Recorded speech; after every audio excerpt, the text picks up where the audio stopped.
Hey everybody, it's Jason Blaha here, and today I'm going to make a controversial statement that really shouldn't be that controversial, but that statement is rep range doesn't matter as much as most people think it does for muscle growth. So let me put on my +5 out of weaponsmithing, work on skilling up my crafting a little bit, and let's talk about this. And as usual, there's an influx of new people coming through, and a lot of people love to make anecdotes, and they'll say things like, Jason, how are you going to say this? You're just proving because you don't look however I think you should look. That what you're saying is wrong because this is clearly what you do. And it's always funny when people do that. Like I had a guy in the comments say something like, aha, training 3 days a week, you think that's best for naturals and you look like shit, so therefore that's the reason you look like shit. But I'm sitting here thinking, but didn't Reg Park and Steve Reeves and a lot of these other guys who are clearly, if people are going to use this term, aesthetics, I put that in quotations, because I'm not really worried about aesthetics. I'm a straight man. Not really a concern for me. But they were more aesthetic than me, and they trained 3 days a week, and I actually train 5 days a week. So using this person's anecdotal logic, training 5 days a week makes you look less aesthetic, right?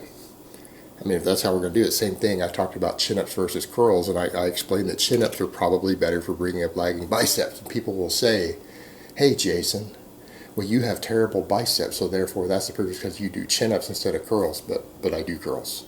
I do curls all the time.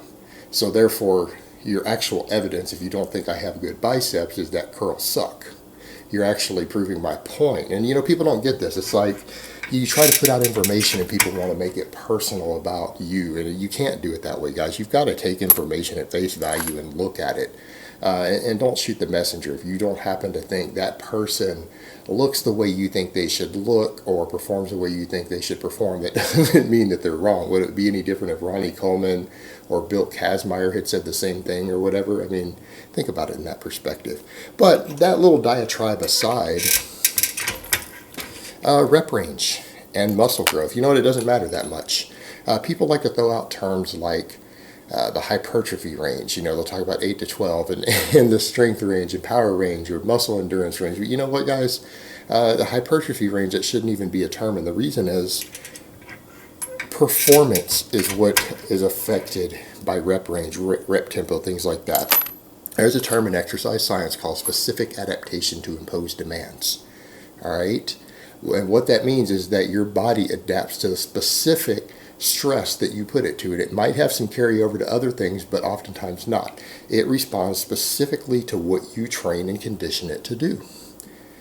Sometimes literally nothing more than what you train and condition it to do. But that will always be the primary adaptation. Well, there's a lot of performance changes that are affected by different things that you do with the same barbell on the same exercise, you know.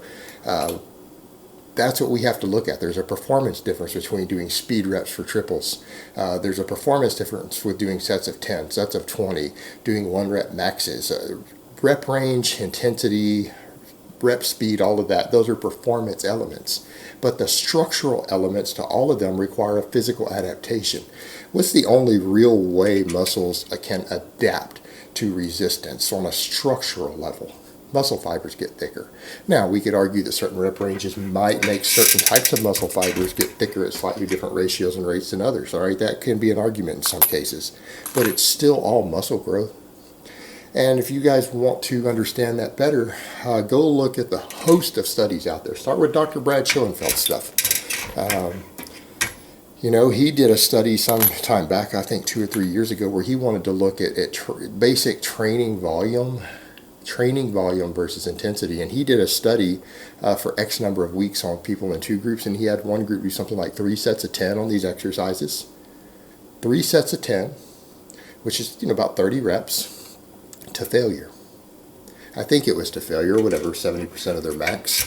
And he had another group do like 7 sets of 3. 7 sets of 3. Or it was 8 sets of 3, somewhere in that range. It was something like that, right around there. Do you know what? They gained the same amount of muscle in both groups. As long as overall tonnage was fairly similar, and it was fairly similar, the total work done was similar per week, they saw really similar gains in muscle mass with extremely different rep ranges. 3 reps versus 10 reps is a pretty big difference. they didn't see a significant difference in the amount of muscle one group gained over the other.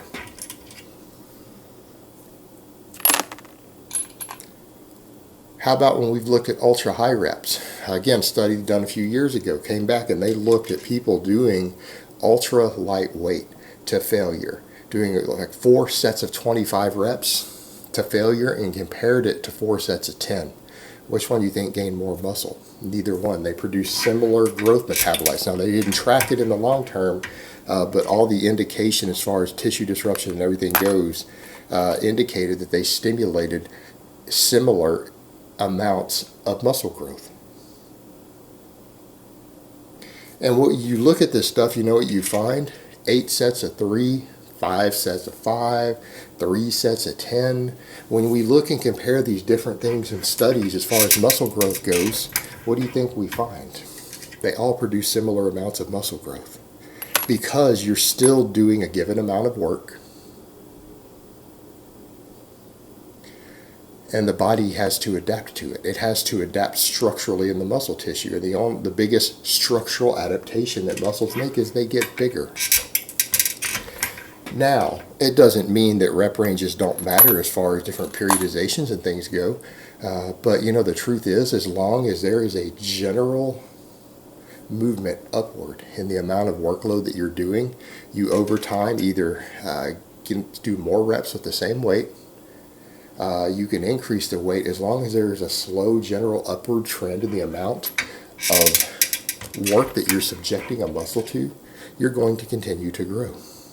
And what we find is that things like frequency and stuff actually seem to impact this more than the rep ranges you pick.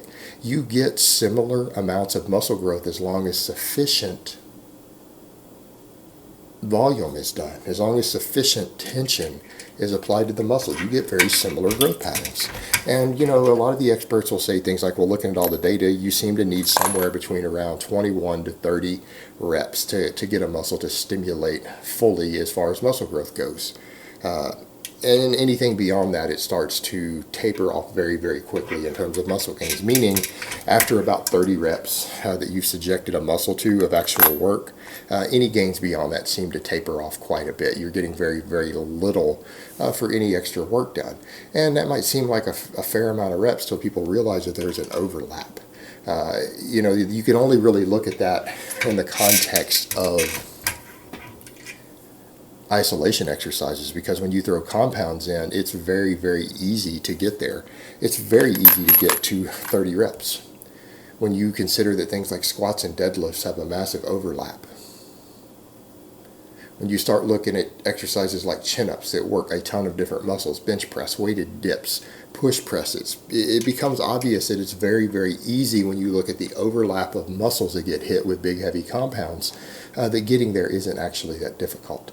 And again, it's another reason why frequency tends to trump volume for drug-free lifters. Because at a certain point, beyond about 30 reps of actual decent tension reps to a muscle, you don't see very much additional muscle growth stimulated, but you do see more growth by bringing frequency in and training a muscle more often, as long as it can recover sufficiently to train again.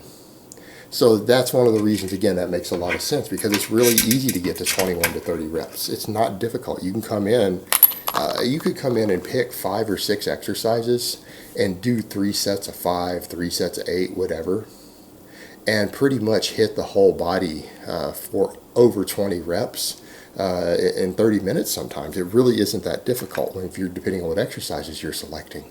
And that's, again, another reason why the frequency trumps the volume so much more, because it's actually really easy to get that sort of tonnage in, or that sort of workload in terms of total reps, once you start throwing multiple compound exercises into a mix. It only seems daunting when people are trying to do it with all isolation exercises. So again, exercise economy, obviously compounds went out for that. But yeah, the truth is, it is about total reps, total work done, and things like that. But people need to remember that's all on a diminished scale. And ultimately, as long as the workload is sufficient, you're still going to get pretty close to maximum muscle growth that you could stimulate in a session. It doesn't really matter what rep range you use. Now, You know, some of the oddballs in there, of course, when we talk about those total reps done, are when those really light reps are done. And if you're working with less than 50% of your max, it does seem to be the case that you do need more than about 30 reps. But it's also easy to get more than 30 reps once you start doing 2 or 3 sets with ultra high reps.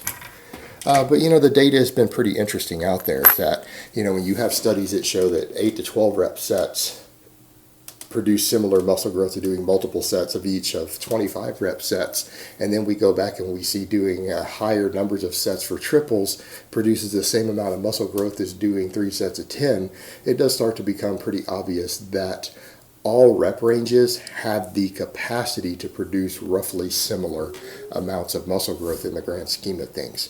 And so when people get hung up on this idea that they need to be doing one specific rep range to stimulate muscle growth, it's just not true.